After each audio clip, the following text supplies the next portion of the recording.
From fairest creatures we desire increase, that thereby beauty's rose might never die, but as a riper should by time decease, his tender air might bear his memory. But thou, contracted to thine own bright eyes, feeds thy light's flame with self-substantial fuel, making a famine where abundance lies, thyself thy foe, to thy sweet self too cruel. Thou art now the world's fresh ornament, and only herald to the gaudy spring. Within thine own bud buryest thy content, and, tender churl, makes waste in niggarding. Pity the world, or else this glutton be, to eat the world's due, by the grave and thee. When 40 winters shall besiege thy brow, and dig deep trenches in thy beauty's field, thy youth's proud livery, so gazed on now, will be a tattered weed, of small worth held. Then being asked where all thy beauty lies, where all the treasure of thy lusty days, to say within thine own deep sunken eyes were an all-eating shame and thriftless praise. How much more praise deserved thy beauty's use if thou couldst answer, this fair child of mine shall sum my count, and make my old excuse, proving his beauty by succession thine. O this were to be new made when thou art old, and to see thy blood warm when thou feel'st it cold.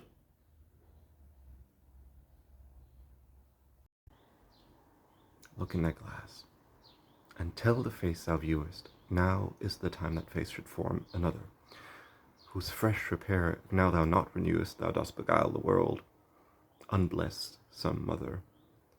For where is she so fair whose uneared womb disdains the tillage of thy husbandry? Or who is he so fond will be the tomb of his self-love to stop posterity? Thou art thy mother's glass, and she in thee calls back the lovely April of her prime. So thou, through windows of thine age, shalt see, despite of wrinkles, this thy golden time. But if thou live remembered not to be, die single, and thine image dies with thee. Unthrifty loveliness, why dost thou spend upon thyself thy beauty's legacy? Nature's bequest gives nothing, but doth lend, and being frank, she lends to those are free. Then, beauteous niggard, why dost thou abuse the bounteous largesse given thee to give? Profitless usurer, why dost thou use so great a sum of sums? Yet canst not live. For having traffic with thyself alone, thou of thyself thy sweet self dost deceive. Then how, when nature calls thee to be gone, what acceptable audit canst thou leave? Thy unused beauty must be tombed with thee, which, used, lives, with the executor to be.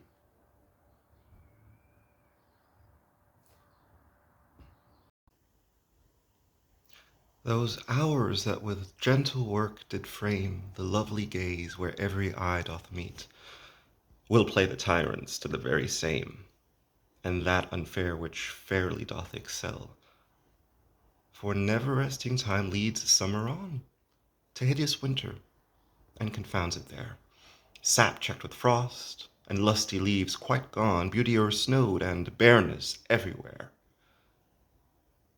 Then were not summer's distillation left, a liquid prisoner, pent in walls of glass, beauty's effect with beauty were bereft, nor it, nor no remembrance what it was. But flowers distilled, though they with winter meet, lease but their show, their substance still lives sweet. Then let not winter's ragged hand deface in thee thy summer, ere thou be distilled. Make sweet some vial, treasure thou some place with beauty's treasure, ere it be self-killed. That use is not forbidden usury, which happy's those that pay the willing loan. That's for thyself to breed another thee, or 10 times happier, be it 10 for 1. 10 times thyself were happier than thou art, if 10 of thine 10 times refigured thee. Then what could death do if thou shouldst depart, leaving thee living in posterity? Be not self-willed, for thou art much too fair to be death's conquest,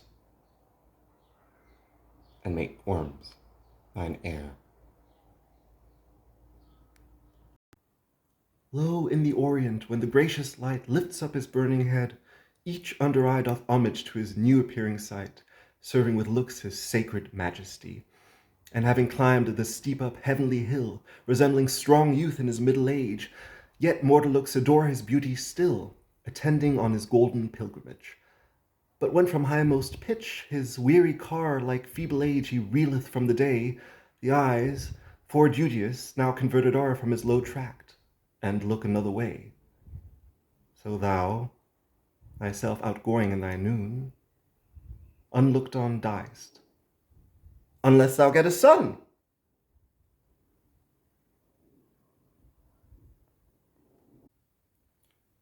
Music to hear, why hear'st thou music sadly? Sweets with sweets war not, joy delights in joy. Why lov'st thou that which thou receiv'st not gladly, or else receiv'st with pleasure thine annoy? If the true concord of well-tuned sounds by unions married do offend thine ear, they do but sweetly chide thee who confounds in singleness the part that thou shouldst bear. Mark how one string, sweet husband to another, strikes each in mutual ordering, resembling sire and child and happy mother, who all in one pleasing note do sing, whose speechless song, being many, seeming one, sings this to thee: thou single wilt prove none.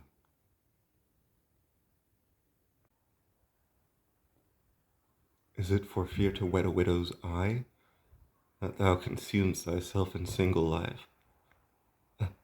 If thou Ischylus shalt hap to die, the world will wail thee like a makeless wife. The world will be thy widow, and still weep that thou no form of thee hast left behind. When every private widow well may keep by children's eyes her husband's shape in mind.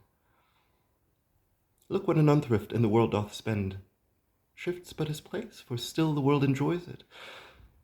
But beauty's waste hath in the world an end, and kept unused, the user so destroys it. No love toward others in that bosom sits, that on himself such murderous shame commits.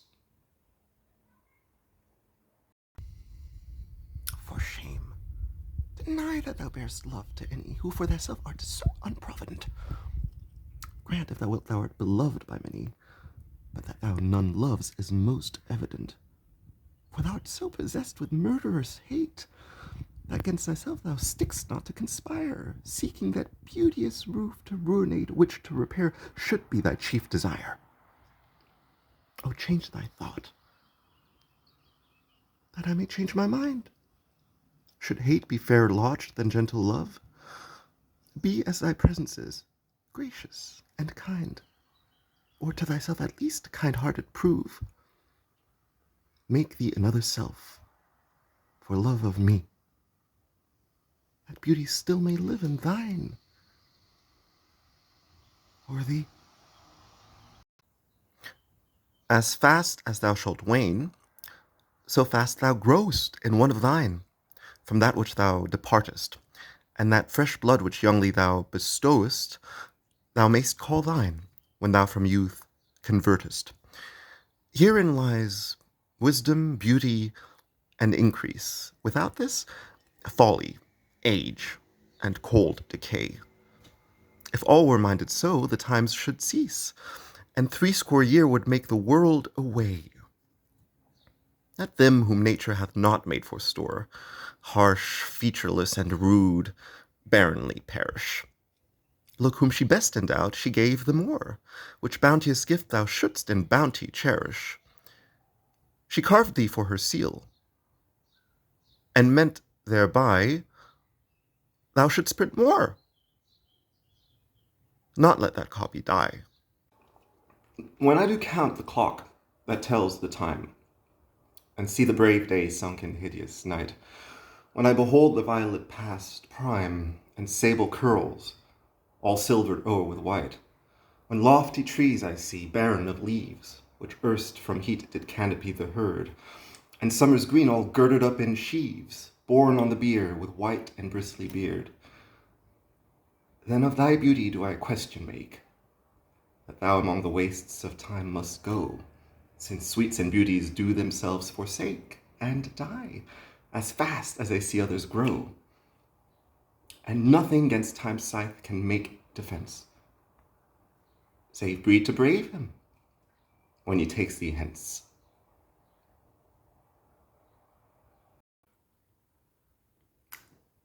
Oh, that you were yourself! But, love, you are no longer yours, and you yourself here live. Against this coming end you should prepare, and your sweet semblance to some other give. Then should your beauty, which you hold in lease, find no determination. Then you were yourself again after yourself's decease, when your sweet issue your sweet form should bear. Who lets so fair a house fall to decay, which husbandry and honor might uphold, against the stormy gusts of winter's day and barren rage of death's eternal cold? Oh, none but unthrifts, dear my love, you know. You had a father. Let your son say so.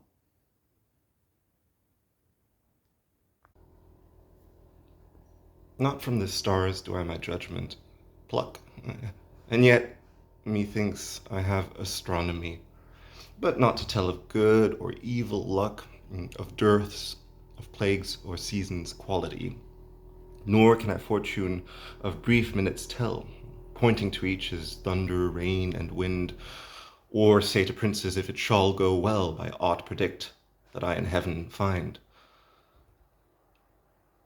But from thine eyes my knowledge I derive, and constant stars, in them I read such art as truth and beauty shall together thrive, if from thyself to store thou wouldst convert. Or else of thee this I prognosticate: thy end is truth's and beauty's doom and date. When I consider everything that grows holds in perfection but a little moment, that this huge stage presenteth naught but shows, whereon the stars in secret influence comment, when I perceive that men as plants increase, cheered and checked by the self-same sky, vaunt in their youthful sap, at height decrease, and wear their brave state out of memory, then the conceit of this inconstant stay sets you, most rich in youth, before my sight, where wasteful time debateth with decay to change your day of youth to sullen night, and all at war with time for love of you, as he takes from you. I engraft you new. But wherefore do not you a mightier way make war upon this bloody tyrant, time, and fortify yourself in your decay with means more blessed than this barren rhyme? Now stand you on the top of happy hours, and many maiden gardens, yet unset, with virtuous wish would bear your living flowers, much liker than your painted counterfeit.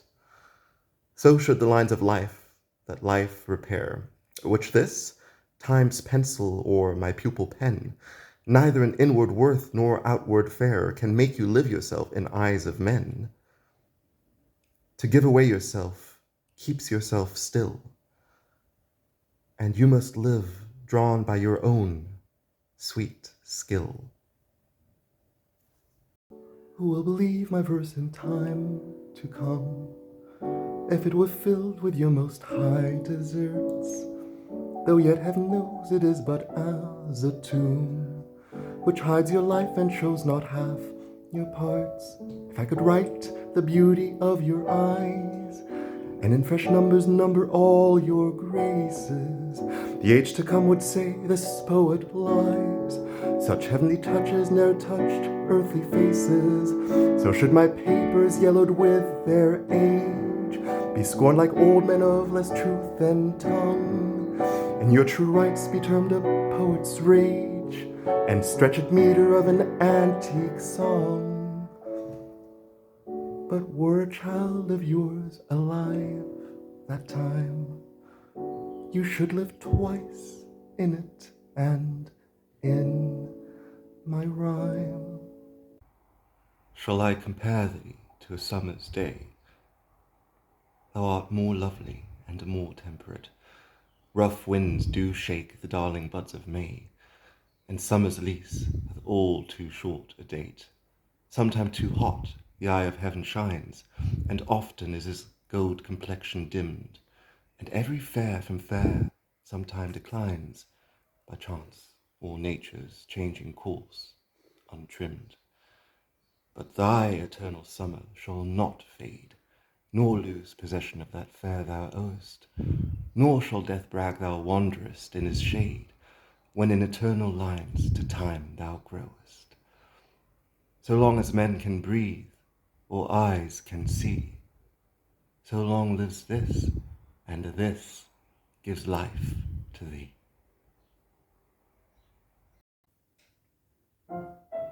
Devouring time, blunt thou the lion's paws, and make the earth devour her own sweet brood. Pluck the keen teeth from the fierce tiger's jaws, and burn the long-lived phoenix in her blood. Make glad and sorry seasons as thou fleetst, and do whatever thou wilt. Swift-footed time to the wide world, and all her fading sweets, but I forbid thee one most heinous crime. Oh, carve not with thy hours my love's fair brow, nor draw no lines there with thine antique pen. Him in thy course untainted do allow, for beauty's pattern to succeeding mad. Yet do thy worst, O time, despite thy wrong, my love shall in my verse ever live young.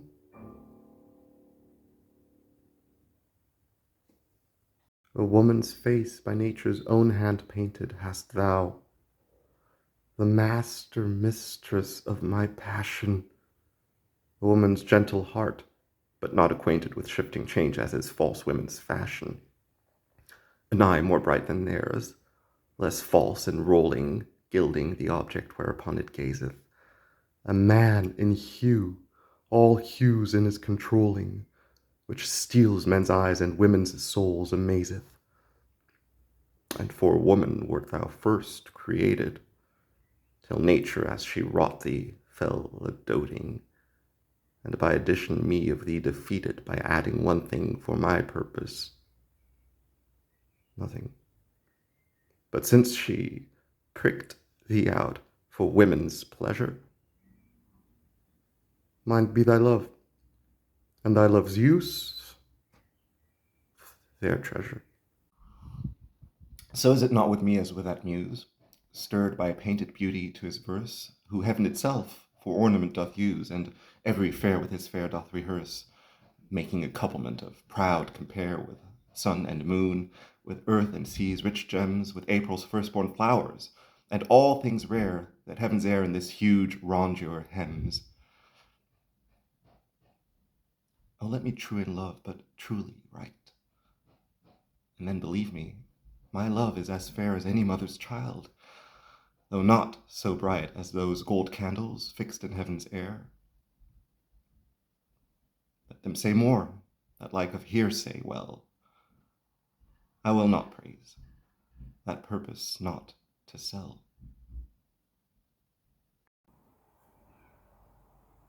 My glass shall not persuade me I am old, so long as youth and thou are of one date.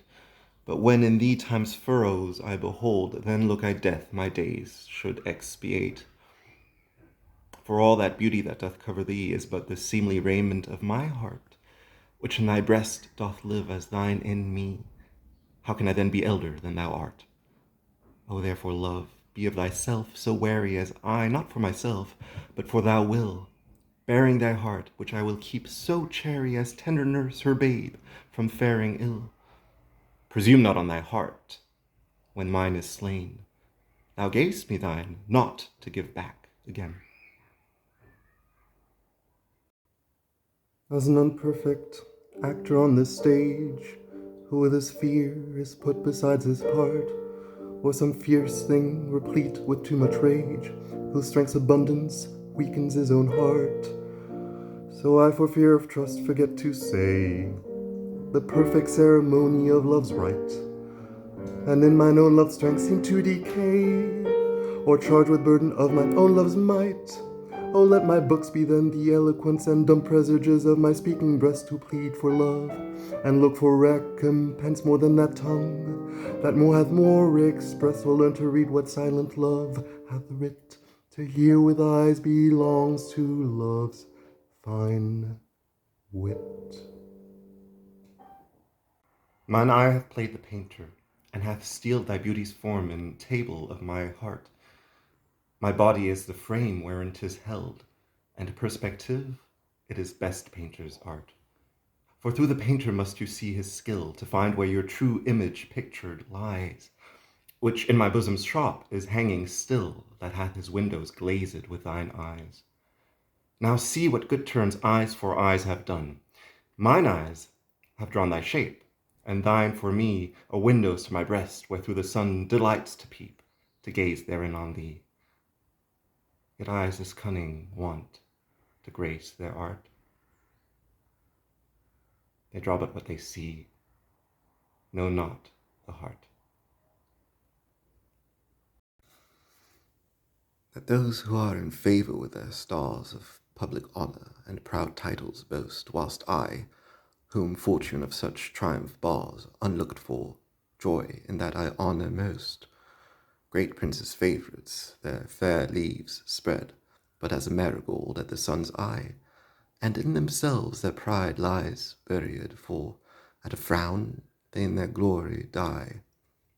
The painful warrior, famous it for worth, after 1,000 victories once foiled, is from the book of honour razed quite, and all the rest forgot, for which he toiled. And happy I, that love and am beloved, where I may not remove,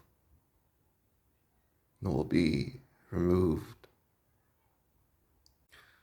Lord of my love, to whom in vassalage thy merit hath my duty strongly knit, to thee I send this written embassage to witness duty, not to show my wit, duty so great, which wits so poor as mine may make seem bare in wanting words to show it, but that I hope some good conceit of thine, in thy thought's soul, all naked, will bestow it, till whatsoever star that guides my moving points on me graciously with fair aspect, and puts apparel on my tattered loving, to show me worthy of thy sweet respect.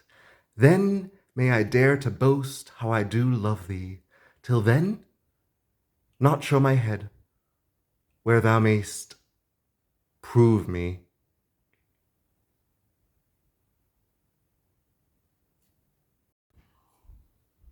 Weary with toil, I haste me to my bed, the dear repose for limbs with travail tired, but then begins a journey in my head, to work my mind when body's work's expired, for then my thoughts, from far where I abide, intend a zealous pilgrimage to thee, and keep my drooping eyelids open wide, looking on darkness, which the blind do see, save that my soul's imaginary sight presents thy shadow to my sightless view, which, like a jewel hung in ghastly night, makes black night beauteous, and her old face new. Lo, thus, by day my limbs, by night my mind, for thee and for myself, no quiet find. How can I then return in happy plight, that am debarred the benefit of rest, when day's oppression is not eased by night, but day by night, and night by day oppressed, and each, though enemies to either's reign, do in consent shake hands to torture me, the one by toil, the other to complain how far I toil, still farther off from thee? I tell the day to please him thou art bright, and dost him grace when clouds do blot the heaven. So flatter I the swart-complexioned night, when sparkling stars twire not, thou gilt'st thee even. But day doth daily draw my sorrows longer, and night doth nightly make grief's length seem stronger.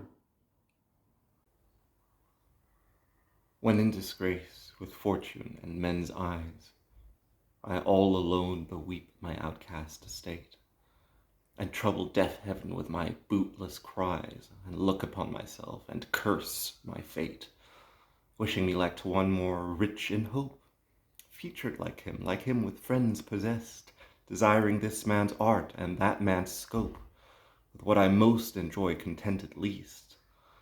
Yet in these thoughts myself almost despising, haply I think on thee, and then my state, like to the lark at break of day arising from sullen earth, sings hymns at heaven's gate. For thy sweet love remembered such wealth brings, that then I scorn to change my state with kings. When to the sessions of sweet, silent thought I summon up remembrance of things past, I sigh the lack of many a thing I sought, and with old woes new wail my dear time's waste. Then can I drown an eye unused to flow, for precious friends hid in death's stateless night, and weep afresh love's long since cancelled woe, and moan the expense of many a vanished sight. Then can I grieve at grievances foregone, and heavily from woe to woe tell o'er the sad account of forebemoaned moan that I knew pay, as if not paid before. But if the while I think on thee, dear friend, all losses are restored, all sorrows end. Thy bosom is endeared with all hearts, which I by lacking have supposed dead. And there reigns love and all love's loving parts, and all those friends which I thought buried. How many a holy and obsequious tear hath dear religious love stolen from mine eye, as interest of the dead which now appear as things removed that hidden in thee lie. Thou art the grave where buried love doth live, hung with the trophies of my lovers gone, who all their parts of me to thee did give. That due of many now is thine alone. Their images I loved, I view in thee, and thou, all they, hast all the all of me. If thou survive my well-contented day, when that churl death my bones with dust shall cover, and shalt by fortune once more resurvey these poor rude lines of thy deceased lover, compare them with the bettering of the time, and though they be outstripped by every pen, reserve them for my love, not for their rhyme, exceeded by the height of happier men. Oh, then vouchsafe me but this loving thought. Had my friend's muse grown with his growing age, a dearer birth than this his love had brought, to march in ranks of better equipage. But since he died, and poets better prove, theirs for their style I'll read, his for his love.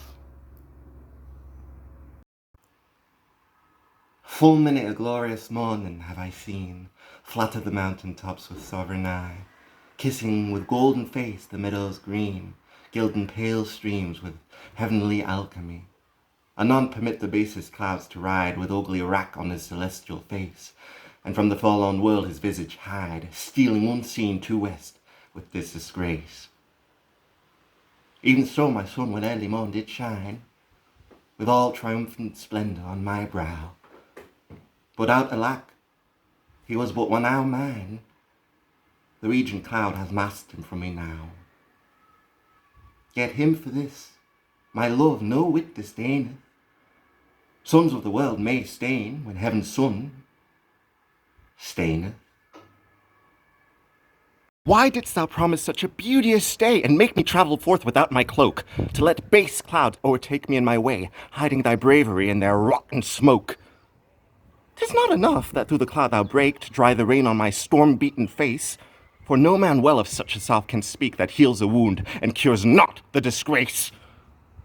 Nor can thy shame give physic to my grief. Though thou repent, yet I have still the loss. The offender's sorrow lends but weak relief to him that bears a strong offence's loss.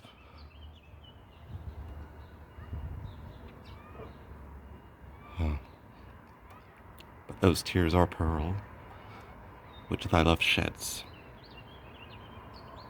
and they are rich, and ransom all ill deeds.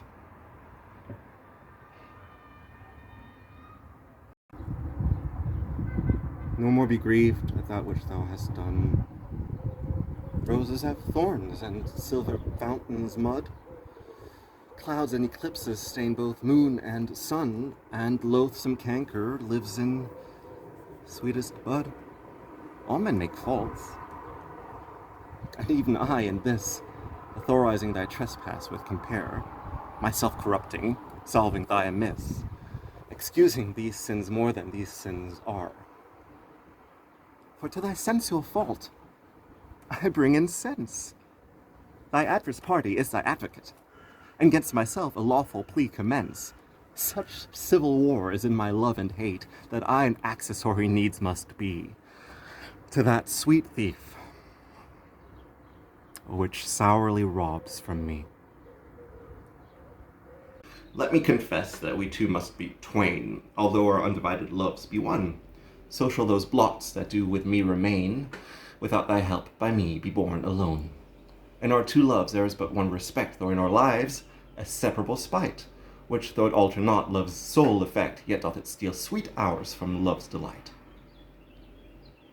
I may not evermore acknowledge thee, lest my bewailed guilt should do thee shame, nor thou with public kindness honor me, unless thou take that honor from thy name. But do not so. I love thee in such sort, that thou being mine is thy good report. As a decrepit father takes delight to see his active child do deeds of youth, so I, made lame by fortune's dearest spite, take all my comfort from thy worth and truth. For whether beauty, birth, or wealth, or wit, or any of these all, or more, entitled in thy parts to crown it sit, I make my love engrafted to this store. So then I am not lame, poor, nor despised, whilst that this shadow doth such substance give, that I in thy abundance am sufficed, and by a part of all thy glory live. Look, what is best? That best I wish in thee. This wish I have? Then 10 times happy me. How can my muse want subject to invent, when thou dost breathe, that pour'st into my verse thine own sweet argument, too excellent for any vulgar paper to rehearse? O give thyself the thanks, if aught in me worthy perusal stand against thy sight. For who's so dumb that cannot write to thee, when thou thyself dost give invention light? Be thou the 10th muse, 10 times more in worth than those old 9 which rhymers invocate. And he that calls on thee, let him bring forth eternal numbers to outlive long date.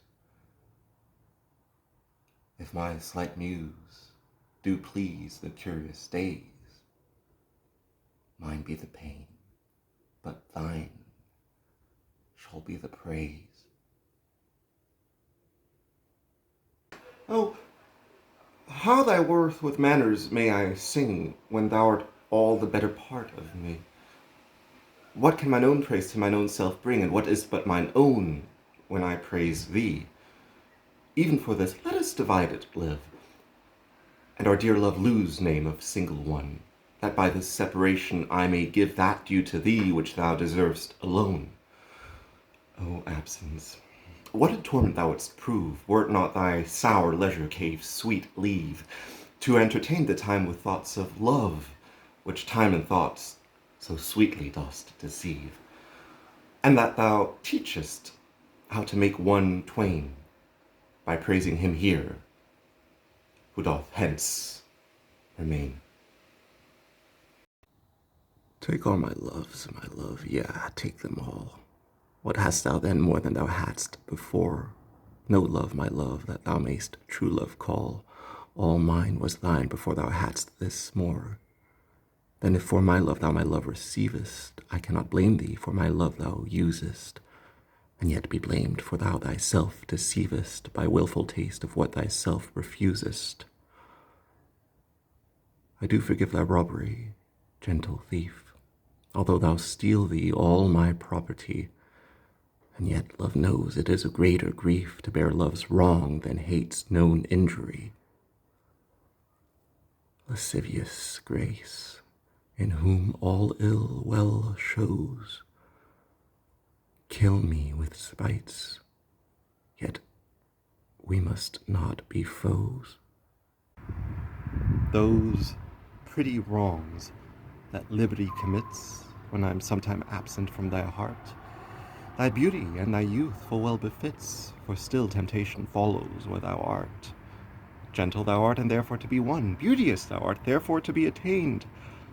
And when a woman woos, what woman's son will sourly leave her till he have prevailed? Ay me, but yet thou mightst my seat forbear, and chide thy beauty and thy straying youth, who lead thee in their riot, even there where thou art forced to break a twofold truth. Hers by thy beauty, tempting her to thee, thine by thy beauty, being false to me. That thou hast her, it is not all my grief, and yet it may be said I loved her dearly.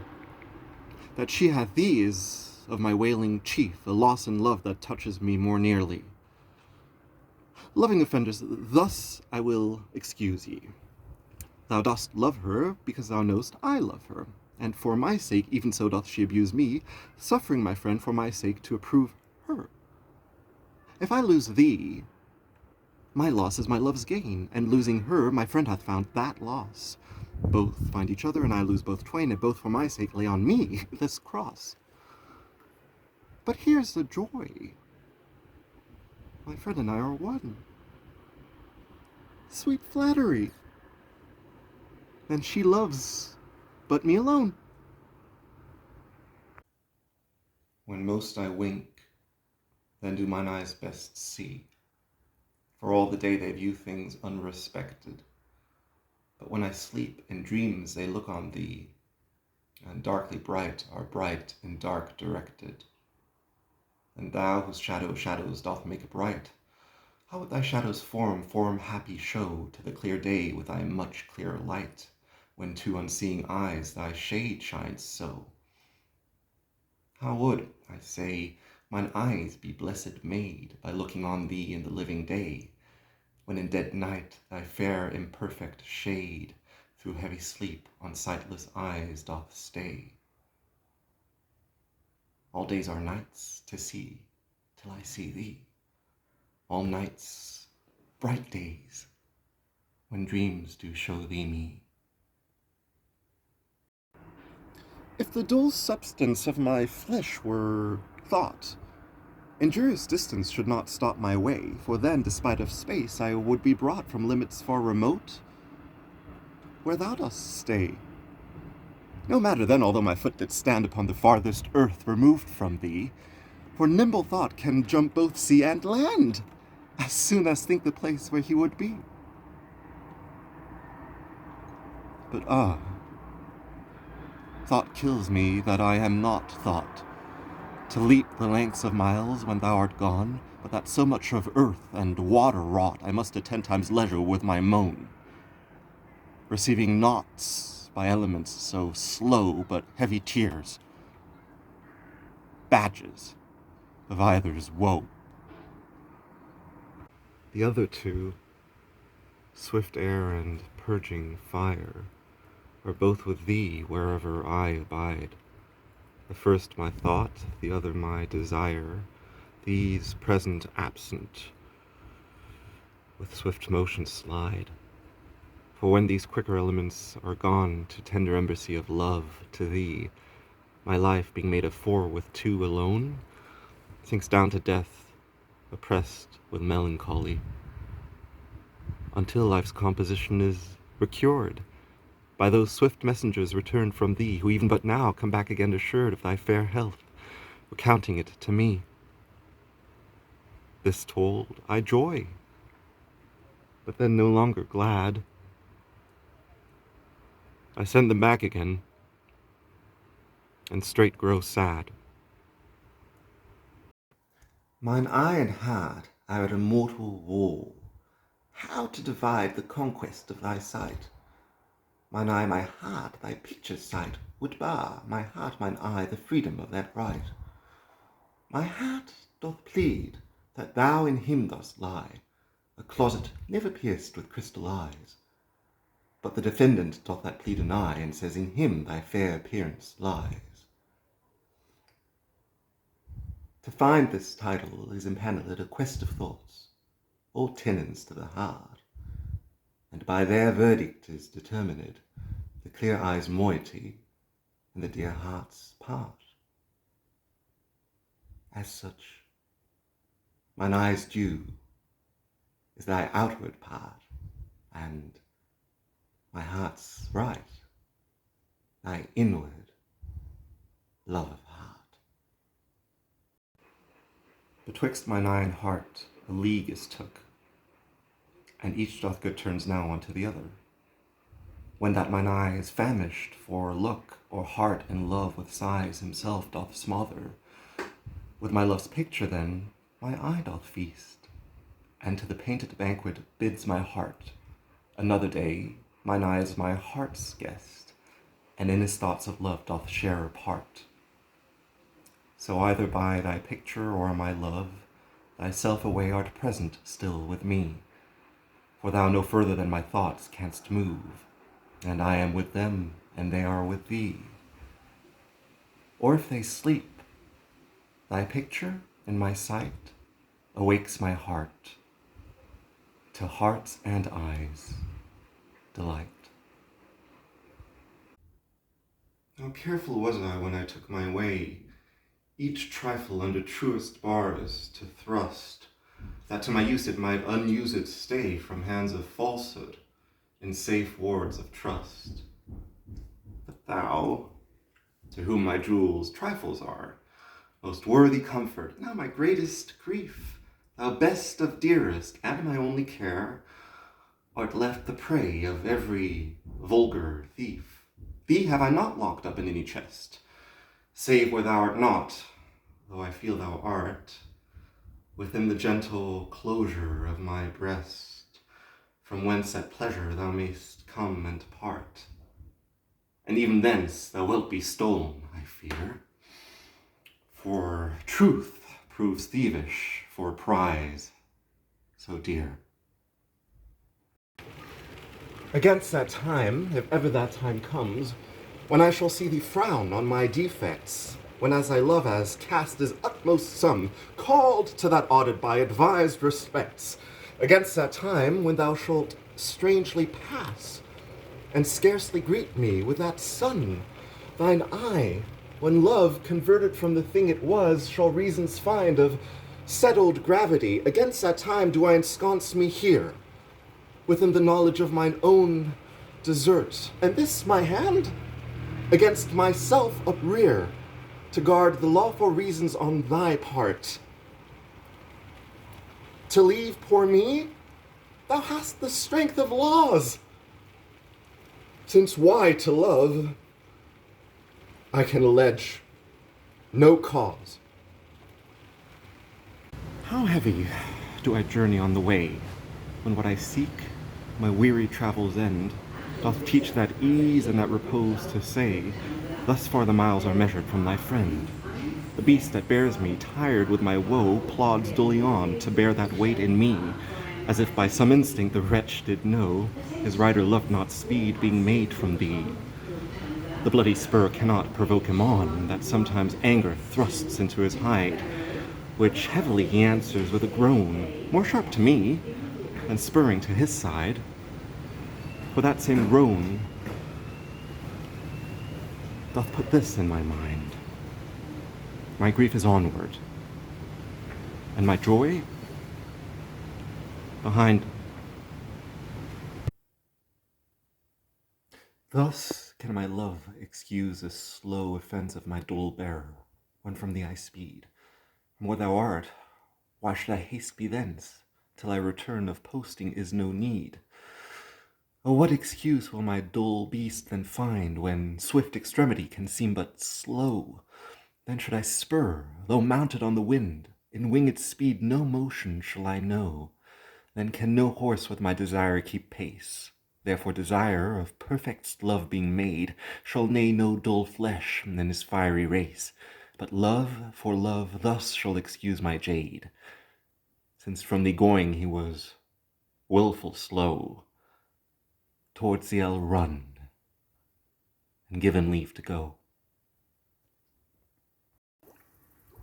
So am I as a rich, whose blessed key can bring him to his sweet uplocked treasure, the which he will not every hour survey, for blunting the fine point of seldom pleasure.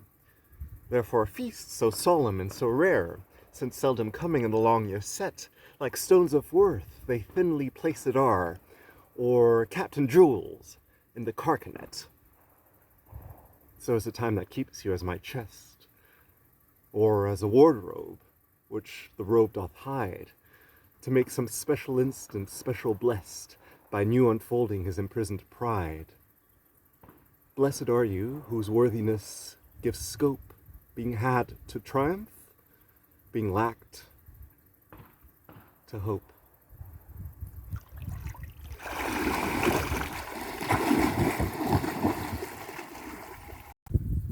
What is your substance?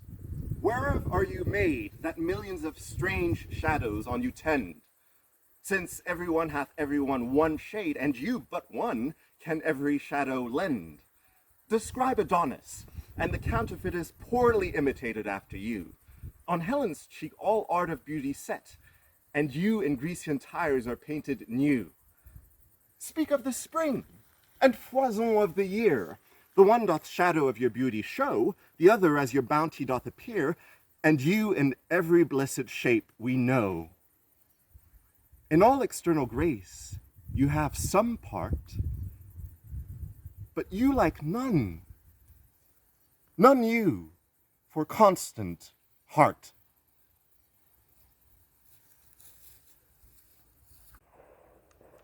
Oh, how much more doth beauty beauteous seem by that sweet ornament which truth doth give. The rose looks pretty, but prettier we it deem for that sweet odor which doth in it live. The canker blooms have full as deep a dye as the perfumed tincture of the roses, hang on such thorns and play as wantonly when summer's breath their masked buds discloses. But for their virtue only is their show, they live unwooed and unrespected fade, die to themselves. Sweet roses do not so. Of their sweet deaths are sweetest odors made, and so of you, beauteous and lovely youth. When that shall fade, thy verse distills thy truth. Not marble, nor the gilded monuments of princes shall outlive this powerful rhyme, but you shall shine more bright in these contents than unswept stone besmeared with sluttish time. When wasteful war shall statues overturn, and broils root out the work of masonry, nor Mars' sword, nor war's quick fire shall burn the living record of your memory. Against death and all oblivious enmity shall you pace forth. Your praise shall still find room, even in the eyes of all posterity that wear this world out to the ending doom. So till the judgment that yourself arise, you live in this, and dwell in lovers' eyes. Sweet love, renew thy force. Be it not said thy edge should blunter be than appetite, which but today by feeding is allayed, tomorrow sharpened in his former might. So love, be thou, Although today thou fill thy hungry eyes even till they wink with fullness, tomorrow see again, and do not kill the spirit of love with a perpetual dullness. Let the sad interim like the ocean be, which parts ashore, where two contracted new come daily to the banks, that when they see return of love, more blessed may be the view. Or call it winter, which being full of care, makes summer's welcome thrice more wished, more rare. Being your slave, what should I do but tend upon the hours and times of your desire?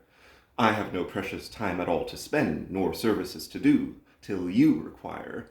Nor dare I chide the world without an hour, whilst I, my sovereign, watch the clock for you, nor think the bitterness of absence sour when you have bid your servant once adieu. Nor dare I question, with my jealous thought, where you may be, or your affair suppose, but like a sad slave stay, and think of naught, save where you are, how happy you make those.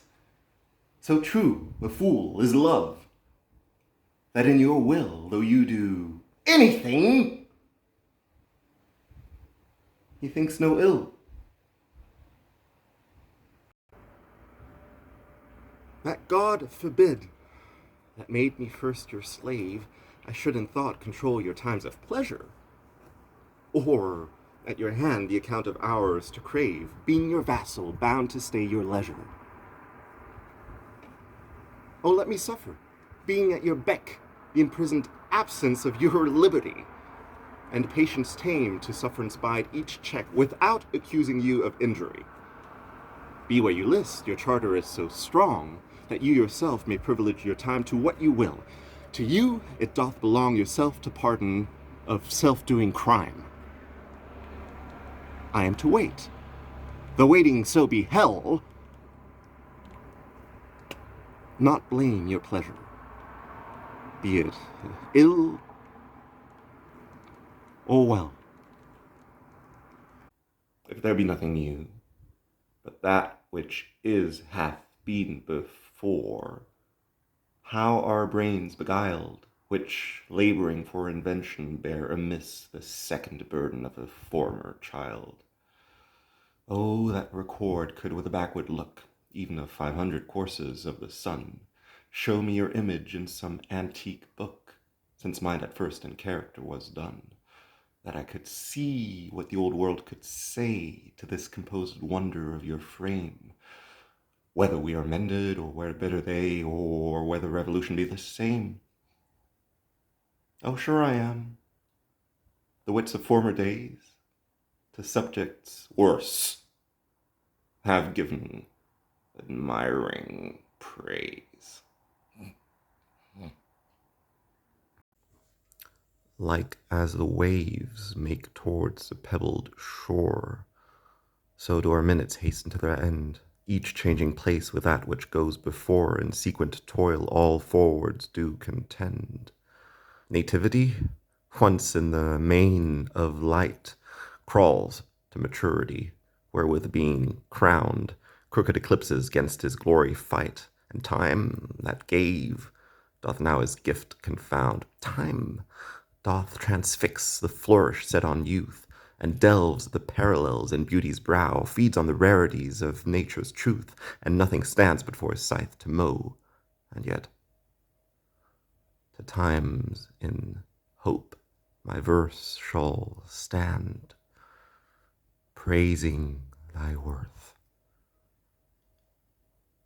despite his cruel hand. Is it thy will thy image should keep open my heavy eyelids to the weary night?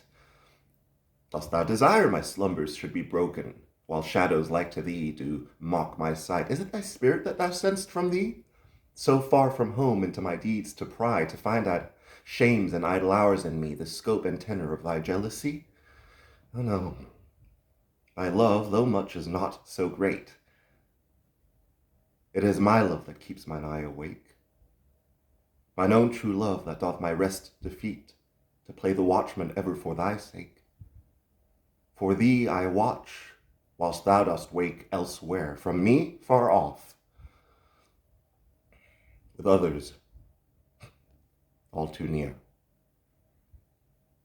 Sin of self-love possesseth all mine eye and all my soul and all my every part.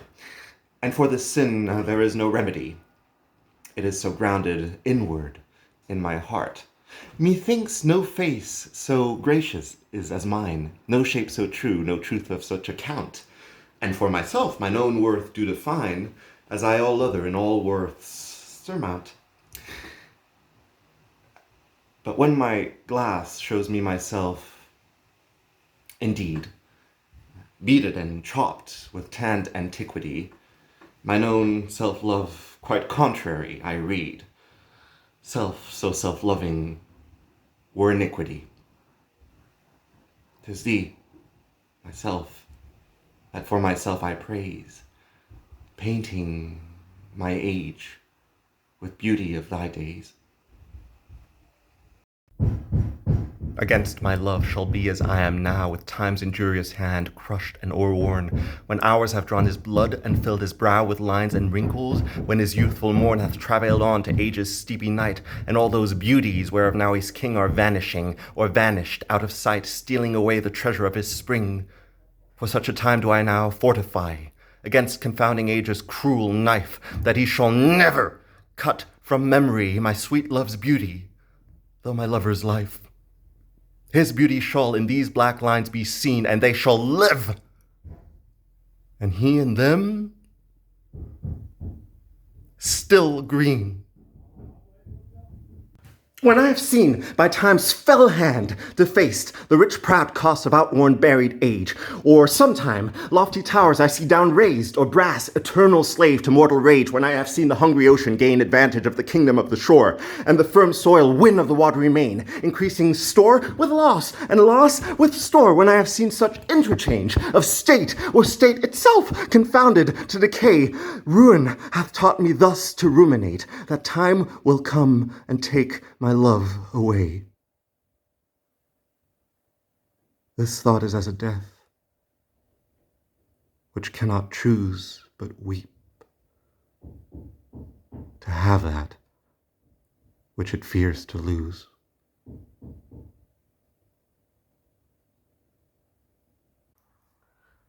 Since brass nor stone nor earth nor boundless sea, but sad mortality o'ersways their power, how with this rage shall beauty hold a plea, whose action is no stronger than a flower? Oh, how shall summer's honey breath hold out against the wrackful siege of battering days, when rocks impregnable are not so stout, nor gates of steel so strong?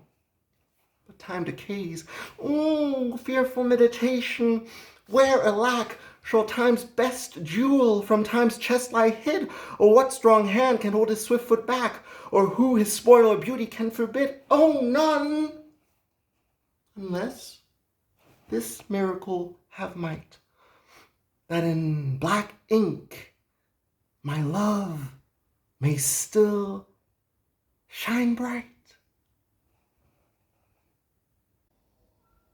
Tired with all these, for restful death I cry, as to behold desert a beggar born, and needy nothing trimmed in jollity, and purest faith unhappily forsworn, and gilded honor shamefully misplaced, and maiden virtue rudely strumpeted, and right perfection wrongfully disgraced, and strength by limping sway disabled, and art made tongue-tied by authority, and folly doctor-like controlling skills, and simple truth miscalled simplicity, and captive good attending captain ill. Tired with all these, from these would I be gone, save that to die I leave my love alone.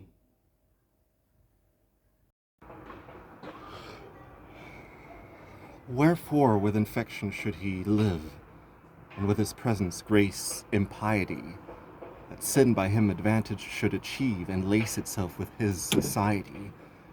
Why should false painting imitate his cheek, and steal dead seeing of his lively hue? Why should poor beauty indirectly seek roses of shadow, since his rose is true? Why should he live, now nature bankrupt is, beggared of blood to blush through lively veins? For she hath no exchequer now but his, and, proud of many, lives upon his gains. Oh, him she stores to show what wealth she had in days long since,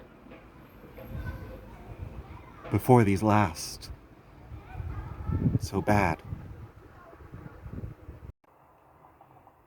Thus is his cheek the map of days outworn, when beauty lived and died as flowers do now. Before these bastard signs of fair were born or durst inhabit on a living brow, before the golden tresses of the dead, the right of sepulchres, were shorn away to live a second life on second head, ere beauty's dead fleece made another gay. In him, those holy antique hours are seen without all ornament, itself and true, making no summer of another's green, robbing no old to dress his beauty new. And him, as for map, doth nature store, to show false art what beauty was of yore. Those parts of thee that the world's eye doth view want nothing that the thought of hearts can mend. All tongues, the voice of souls, give thee thy due, uttering bare truth, even so as foes commend. Thy outward thus with outward praise is crowned, but those same tongues that give thee so thy own in other accents do that praise confound, by seeing further than the eye hath shown. They look into the beauty of thy mind, and that in guess they measure by thy deeds. Then churls their thoughts, although their eyes were kind, to thy fair flower add the rank smell of weeds. But why thy odor matcheth not thy show? The soil is this, that thou dost common grow. That thou art blamed shall not be thy defect, for slander's mark was ever yet the fair. The ornament of beauty is suspect, a crow that flies in heaven's sweetest air. So thou be good. Slander doth but approve thy worth the greater, being wooed of time. For canker vice the sweetest buds doth love, and thou present'st a pure unstained prime. Thou hast passed by the ambush of young days, either not assailed or victor, being charged. Yet this thy praise cannot be so thy praise, to tie up envy, evermore enlarged. If some suspect of ill mask not thy show, then thou alone kingdoms of hearts wouldst owe. No longer mourn for me when I am dead, then you shall hear the surly, sullen bell give warning to the world that I am fled from this vile world with vilest worms to dwell. Nay, if you read this line, remember not the hand that writ it, for I love you so that I and your sweet thoughts would be forgot if thinking on me then should make you woe. Or if, I say, you look upon this verse when I, perhaps, compounded am with clay, do not so much as my poor name rehearse, but let your love, even with my life, decay, lest the wise world should look into your moan and mock you with me after I am gone. Oh, lest the world should task you to recite what merit lived in me that you should love after my death, dear love, forget me quite, for you and me can nothing worthy prove, unless you would devise some virtuous lie to do more for me than mine own desert, and hang more praise upon diseased eye than niggard truth would willingly impart. Oh, lest your true love may seem false in this, that you for love speak well of me untrue, my name be buried where my body is, to live no more to shame nor me nor you, for I am shamed by that which I bring forth, and so should you. To love things nothing worth. That time of year thou mayst in me behold, when yellow leaves, or none, or few, do hang upon the boughs which shake against the cold, bare ruined choirs where late the sweet birds sang. In me thou seest the twilight of such day as after sunset fadeth in the west, which by and by black night doth take away, death's second self that seals all up in rest. In me thou seest the glowing of such fire that on the ashes of his youth doth lie, as the deathbed whereon it must expire, consumed by that which it was nourished by. This thou perceiv'st, which makes thy love more strong, to love that well, which thou must leave ere long. But be contented, when that fell arrest without all bail shall carry me away. My life hath in this line some interest, which for memorial still with thee shall stay. When thou reviewest this, thou dost review the very part was consecrate to thee. The earth can have but earth, which is its due. My spirit is thine, the better part of me. So then, thou hast but lost the dregs of life, though prey of worms, my body being dead, the coward conquest of a wretched's knife, too base of thee to be remembered. The worth of that is that which it contains, and that is this, and this with thee remains. So are you to my thoughts as food to life, or as sweet seasoned showers to the ground. And for the peace of you I hold such strife as twixt a miser and his wealth is found. Now proud as an enjoyer, then anon doubting the filching age will steal his treasure. Now counting best to be with you alone, then better that the world may see my pleasure. Sometime all full with feasting on your sight, and by and by clean starved for a look, possessing or pursuing no delight, save what is had or must from you be took. Thus do I pine and surfeit day by day, or gluttony on all, or all away.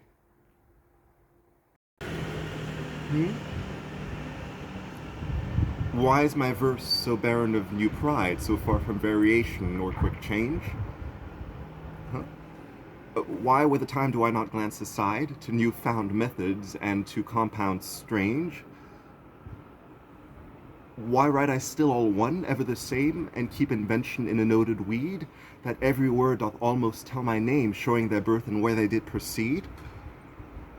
Oh no, my love, I always write of you, and you and love are still my argument, so that my best is dressing old words new, spending again what is already spent. For as the sun is daily new and old, so is my love still telling what is told. Thy glass will show thee how thy beauties wear, thy dial how thy precious minutes waste.